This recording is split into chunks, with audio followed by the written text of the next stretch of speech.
Hi, my name is Claire and my speech is about poverty. Most of you have heard of the abundant levels of poverty in other countries. Poverty is something that is struggled all over the world, not just in third world countries, but in our own backyard. Us, as Americans, are pretty aware of what is happening in other countries, but not so much with the things that happening here. I really had never realized how poor some parts of this country until I experienced it. Every summer, I go to do a service project in Appalachia, in Southern Virginia, Northern Kentucky, and all that place around there. And it's one of the poorest regions in the country. Many families there live in small, ramshackle houses or trailers.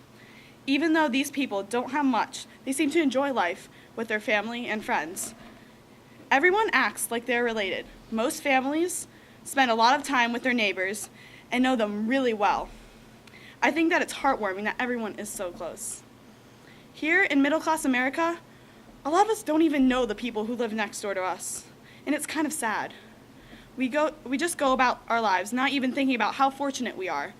Things that we take for granted, such as food, water, and a warm home, are things that people in Appalachia struggle for every single day. Picture your life without all those material things you love, such as your phone, your computer, your Xbox. In Appalachia, they don't have those things, so remember how fortunate you are.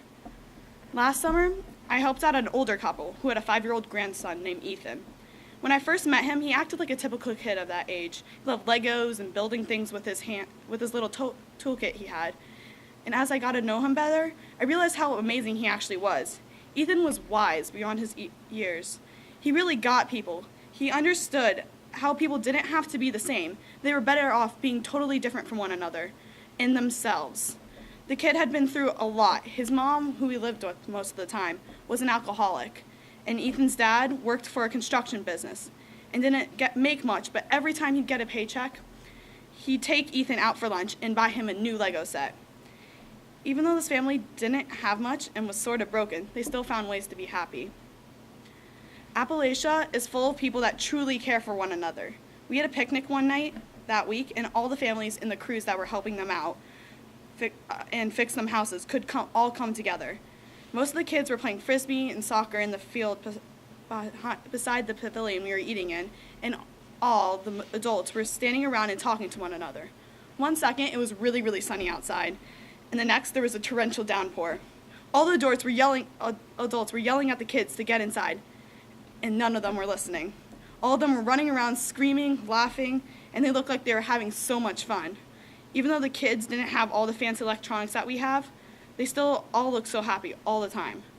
I just think that it's amazing that even though they don't have much, they still love life, and we should all learn from these kids.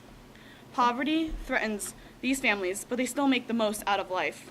Everyone enjoys each other's company, and they are thankful for what they have. That is something we all need to learn. It doesn't matter how much money we have, it matters how we make life worth living.